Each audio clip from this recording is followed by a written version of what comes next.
రత్న నిజానికి తొలి రోజు నుంచి కూడా కొన్ని అనుమానాలు ఉన్నాయి. మొన్న కూడా మనం చెప్పాం. ఎందుకంటే అమెరికా మాజీ సిఐఏ ప్రతినిధి ఒకరు చెప్పారు, భారతదేశంలో భారత భూభాగం పైన అల్ ఖైదా ఒక దాడికి ప్లాన్ చేసిందని ఒక ట్వీట్ చేశారు. సో దాని చుట్టూ కొన్ని అనుమానాలు వ్యక్తమవుతున్నాయి. కాబట్టి ఇప్పుడు శివసేన నేత బహుశా ఈ వ్యాఖ్యలు చేసి ఉండొచ్చు. సో దీని వెనక ఏదైనా కుట్ర కోణం ఉందా అనేది. కానీ ఇంతవరకు అవన్నీ అనుమానాలే, అవేమీ బయటికి రాలేదు. సిఐఏ ప్రతినిధిగా ఉన్న ఆమె ఆ స్థాయిలో చేస్తారు, భారత భూభాగం పైన ఒక పెద్ద దాడి జరగబోతోంది, దానికి సౌత్లో ప్లాన్ చేశారు అనే ట్వీట్ ఆమె చేశారు. కాబట్టి ఆ ట్వీట్ 9వ తారీఖున చేశారు. ఈ నెల 9వ తారీఖున 12వ తారీఖున ఈ ప్రమాదం జరిగింది. అందుకే కొన్ని అనుమానాలు వ్యక్తం చేస్తున్నారు. ఇప్పుడు వాళ్ళు ఏదైనా హ్యాక్ చేసి, మన సాఫ్ట్వేర్ సిస్టమ్ని హ్యాక్ చేసి ఇలాంటి దాడికి ఏదైనా పాల్పడ్డారని. సో అది ఇన్వెస్టిగేషన్లో తేలే అవకాశం ఉంది. దాని చుట్టూ అనుమానాలు వ్యక్తమవుతున్నాయి, పహల్గామ్ దాడి తర్వాత ఇవన్నీ కూడా. అయితే కాక్పిట్ వాయిస్ రికార్డర్ని తీసుకున్నారు కాబట్టి, రికవరీ చేయగలిగారు కాబట్టి ఇప్పుడు దొరికింది. దాన్ని డీకోడ్ చేస్తే కరెక్ట్గా ఫ్లైట్లో ఆ సమయంలో చివరి క్షణాల్లో పైలట్ ఏం చెప్పాలనుకున్నాడు ఏటీసీకి అనే వివరాలు తెలిసే అవకాశం ఉంటుంది. సో ఇప్పటివరకు కూడా మనం చూసాం, అక్కడ ఎన్ఐఏ సిబ్బంది కూడా వచ్చారు. బహుశా ఎన్ఐఏ ఇన్వెస్టిగేషన్ చేస్తోంది అంటేనే కొన్ని అనుమానాలు వ్యక్తం చేయాల్సిన పరిస్థితి ఉంటుంది. అంటే ఏ కోణాన్ని తీసిపారేయలేం, కుట్ర కోణం ఉందా, సాంకేతిక లోపం ఉందా, మానవ తప్పిదం ఉందా, ఇవన్నీ కూడా పూర్తిగా విశ్లేషించి ఎంక్వైరీ చేసిన తర్వాత ఒక రిపోర్ట్ ఇస్తారు. కాబట్టి అన్ని టీంలు కూడా రంగంలోకి దిగుతాయి. ఇంతకుముందు మనకి బిగ్ స్క్రీన్ పైన ఏదైతే కనిపిస్తుందో, బిగ్ టీవీ స్క్రీన్ పైన ఏదైతే కనిపిస్తుందో ఆ ప్లేస్కి ఎన్ఐఏ ప్రతినిధులు కూడా వచ్చారు, డీజీసీఏ ప్రతినిధులు కూడా వచ్చారు, ఆ ఇన్వెస్టిగేషన్ అంతా చేశారు. ఇప్పుడు మీరు చూడొచ్చు, ఇంతకుముందు ఒక క్రేన్ వచ్చింది, ఇప్పుడు రెండో క్రేన్ను కూడా తీసుకొచ్చారు. ఆ టెయిల్ పార్ట్ చివరి భాగంలో ఆ క్రేన్ హుక్స్ని హ్యాంగ్ చేశారు, వాటిని తగిలించారు.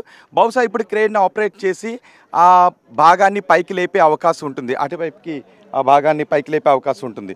ఇంతకుముందు ఒక బాడీని కూడా ఇక్కడ ట్రేస్ చేశారు. బహుశా ఒక బాడీని ట్రేస్ చేశారా, 2 బాడీలు దొరికాయి అనేది తెలియాల్సి ఉంది. ఎందుకంటే 2 వైట్ క్లాత్లు తీసుకొచ్చారు, వాటిలో ఒక మూట కింద కట్టి ఆ తర్వాత దాన్ని తీసుకుని వెళ్ళారు. అంటే ఇంకా అక్కడ బాడీస్ ఉన్నాయనే విషయం తేలుతుంది. ఈ కొద్దిసేపటి క్రితం వరకు ఇక్కడే ఉన్నారు నిజానికి గీతాబెన్ అని, ఆమె ఈ బిల్డింగ్ ఓనర్. ఆమెకి తెలుగు కూడా వస్తుంది, సరిగ్గా ఆ సమయంలో ఏం జరిగిందని. చాలా విమానాలు ఒక్కొక్కసారి ఇక్కడ చాలా కింద నుంచే వెళ్తుంటుంటాయని. నిజానికి ఇక్కడ అహ్మదాబాద్ రన్వే గురించి, ఇక్కడున్న పరిసరాల గురించి కూడా కొన్ని అసంతృప్తులు ఉన్నాయి. మనకి బేగంపేటలో అప్పట్లో విమానాశ్రయం ఎలా ఉండేదో, నివాస ప్రాంతాలన్నీ కూడా రన్వే చివరిని ఎలాగైతే ఉండేవో, ఇక్కడ కూడా అహ్మదాబాద్ ఎయిర్పోర్ట్ అలాగే ఉంటుంది. అహ్మదాబాద్ ఎయిర్పోర్ట్ రన్వే చివరి నుంచి కూడా ఈ నివాస ప్రాంతాలు ఉంటూనే ఉంటాయి. సో ఆ రోజు ప్రమాదం జరిగినప్పుడు వీళ్ళు మధ్యాహ్నం తిన్న తర్వాత సరదాగా అలా మధ్యాహ్నం పడుకున్నారంట. పడుకున్న తర్వాత ఒక్కసారిగా విమానం రోజు చాలా కింద నుంచి వెళ్తాయి, ఎప్పుడో మన మీద పడిపోతుందా ఏంటి విమానం అని అనుకుంటూ ఉంటాము. కానీ ఆ రోజు ఇంకా కింద నుంచి వెళ్ళిన వెంటనే ఒక పెద్ద శబ్దం వచ్చింది, మా బిల్డింగ్ ఊగినట్టుగా అనిపించింది అని మాట్లాడారు. ఇప్పుడే మనతో మాట్లాడారు. ఒకసారి ఆమె బయట కూడా మనం తీసుకునే ప్రయత్నం చేద్దాం. సో ఇక్కడ మాత్రం మరికొద్దిసేపట్లో ఇప్పుడు బిగ్ టీవీ స్క్రీన్ పైన కనిపిస్తుంది, 2 క్రేన్స్ని తీసుకొచ్చి, భారీ క్రేన్స్ని తీసుకొచ్చి వాటిని హుక్ చేసి ఉంచారు. బహుశా ఒక గంట లోపులోనే దాన్ని పైకి లేపే అవకాశం ఉంటుంది. అక్కడ వర్కర్స్ కూడా మనకి కనిపిస్తున్నారు. సో ఆ టెయిల్ పార్ట్ని పైకి లేపిన తర్వాత అందులో ఇంకేమన్నా బాడీస్ కనిపించే అవకాశం ఉంటుందా? ఆ బిల్డింగ్లో ఆ సమయంలో మెడికల్ సిబ్బందితో పాటు కొంతమంది వర్కర్స్ కూడా ఉన్నారు, వాళ్ళ చుట్టాలు కూడా అక్కడ ఉన్నారు. కాబట్టి వాళ్ళ జాడ ఇంకా తెలియట్లేదు, వాళ్ళ ఆచూకీ తెలియట్లేదు. అటు హాస్పిటల్ దగ్గర వాళ్ళ బాడీస్ లేవు, ఇటు వీళ్ళ జాడ ఎక్కడ కూడా బతికి ఉన్నట్టుగా తెలియడం లేదు. సో ఏమైపోయారు, వాటి కింద ఏమన్నా వారి అవశేషాలు ఏమైనా ఉండే అవకాశం ఉంటుందనే అనుమానాలు కూడా వ్యక్తమవుతున్నాయి. ఈ ఆపరేషన్ ఇప్పుడు డెబ్రిస్ని తొలగించే ఆపరేషన్ స్టార్ట్ అయింది. మరికొద్దిసేపట్లో బహుశా ఈ టైల్ పార్ట్ని పైకి లేపే అవకాశం అయితే కనిపిస్తుంది. సో ఇప్పుడు అన్ని యాంగిల్స్లోనూ ఈ సాంకేతిక లోపానికి కారణం ఏంటి, ఎటువంటి సాంకేతిక లోపం కారణంగా ఈ విమాన ప్రమాదం జరిగింది, దీని వెనుక కుట్ర కోణం ఏమైనా ఉందా, ఈ బోయింగ్ విమానాలు అస్సలు ఎంతవరకు సురక్షితం, ఈ అన్ని యాంగిల్స్లోనూ కూడా ప్రస్తుతం ఇన్వెస్టిగేషన్ జరుగుతుంది. ఆ కమిటీ రిపోర్ట్ వచ్చిన తర్వాత, బ్లాక్ బాక్స్ని డీకోడ్ చేసిన తర్వాత వాస్తవ కారణాలు తెలిసే అవకాశం ఉంటాయి. ఈ ప్రయాణికులందరికీ కూడా ₹1 కోటి నష్టపరిహారాన్ని ప్రకటించారు. ఇప్పుడు వైద్య సిబ్బంది, ఈ ఎయిర్ ఇండియా విమానం క్రాష్ కావటం కారణంగా మరణించినటువంటి ఇతరులు, వాళ్ళకి ప్రకటించే నష్టపరిహారం ఏంటి? దానికి ఎయిర్ ఇండియా నష్టపరిహారాన్ని ప్రకటిస్తుందా, ప్రభుత్వం మాత్రమే నష్టపరిహారాన్ని ప్రకటిస్తుందా, ఏంటి అనేది ఇప్పుడు సందిగ్ధంలో ఉంది. అందుకే ఇప్పుడు డాక్టర్స్ అసోసియేషన్ అంటూ ఉంది, ఈ డాక్టర్స్ కూడా ఎవరైతే ఈ ఫ్లైట్ క్రాష్ కారణంగా చనిపోయారో వాళ్ళకు కూడా ప్రయాణికులకు ప్రకటించిన విధంగానే ఎక్స్గ్రేషన్ ప్రకటించండి, అంతకంటే ఎక్కువే ప్రకటించాల్సిన అవసరం ఉంది. ఎందుకంటే ఎంతో కష్టపడి చదివి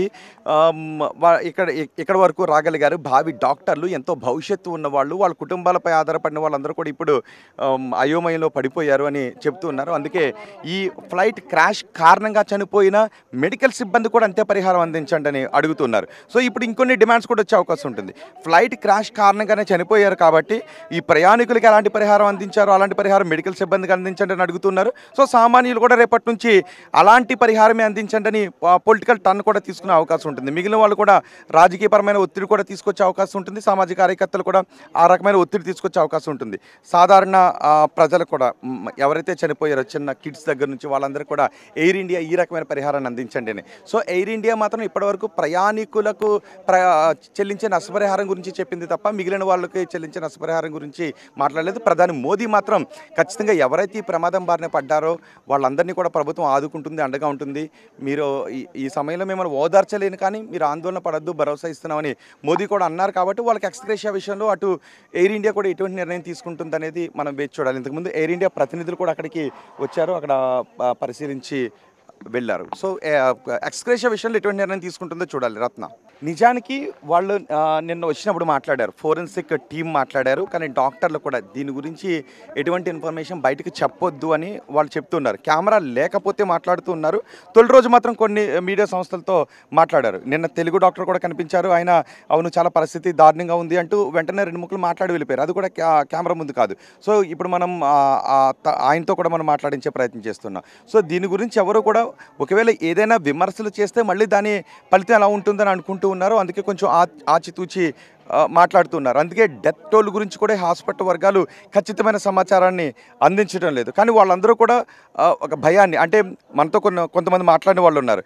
నేను నిన్న ఇక్కడికి వచ్చి ఆ భోజనం చేశాను, ఆ టైంలో రోజు కూడా వస్తూ ఉంటుంటాను, కానీ ప్రమాదం జరిగిన రోజు మాత్రం నేను ఆ సమయానికి అక్కడ లేను కాబట్టి నేను ఇప్పుడు బతికున్నాను అని వాళ్ళు భయాందోళన వ్యక్తం చేస్తున్నారు. తమ ఫ్రెండ్స్ని కోల్పోయాం, వాళ్ళ ఆచూకీ కూడా ఎలా ఉందో ఇంకా తెలియని పరిస్థితుల్లో ఉందని చెప్తున్నారు. ఎవరైతే ఇప్పటివరకు ఎవరిని కూడా చూపించట్లేదు. డిఎన్ఏ శాంపిల్స్ ఇవ్వాలి, అక్కడికి వచ్చి గుర్తుపట్టడానికి అవకాశం ఉన్న ఒక 8 దేహాలను మాత్రం ఇచ్చేశారు. మిగిలిన వాళ్ళు ఎవరు ఏంటని గుర్తుపట్టడానికి అవకాశం లేదు. వాళ్ళు డాక్టర్లు కానివ్వండి, ఇంకెవరైనా కానివ్వండి. సో ఇప్పుడు వాళ్ళకి డిఎన్ఏ పరీక్షలు చేసిన తర్వాత మాత్రమే వాళ్ళని అప్పగించే అవకాశం ఉంటుంది. అలా కాకుండా ఇక్కడ డాక్టర్స్ ఉంటే వాళ్ళ బంధువులు, వాళ్ళ డీటెయిల్స్, మేము వీళ్ళ సంబంధీకులం, వీళ్ళు మిస్ అయ్యారు ఇందులో అని డీటెయిల్స్ ఇస్తే అప్పుడు ఏదైనా గుర్తుపట్టడానికి ఉన్న దేహం ఏదైనా ఉంటే అక్కడికి తీసుకువెళ్ళి వాళ్ళకి చూపిస్తున్నారు తప్ప మిగిలిన వాళ్ళకి చూపించట్లేదు, ఈవెన్ వాళ్ళు డాక్టర్లు అయినప్పటికీ కూడా. సో అందుకే డాక్టర్లు కూడా మనం ఒక డాక్టర్ ఆవేదన చెందుతున్న దృశ్యాలను కూడా మనం సోషల్ మీడియాలో చూస్తాను. నేను లోపలికి వెళ్ళినామంటే నా విలువైన డాక్యుమెంట్స్ అక్కడ ఉన్నాయి, మా కిడ్ వైఫ్ కూడా వెళ్ళిపోయారు, ఇది మేము ఖాళీ చేసి వెళ్ళిపోయారు, ఇప్పుడు నా డాక్యుమెంట్స్ అక్కడ ఉన్నాయి, నన్ను పంపించండి అని కూడా ఆయన అడుగుతున్నారు. వాళ్ళు సంబంధించినవి కూడా లోపల ఉన్నాయి, నన్ను లోపలికి పంపించండి అని. సో డాక్టర్స్ని కూడా అక్కడ లోపలికి పంపించట్లేదు. ఇప్పుడు వాళ్ళందరూ కూడా అయోమయంలో ఉన్నారు.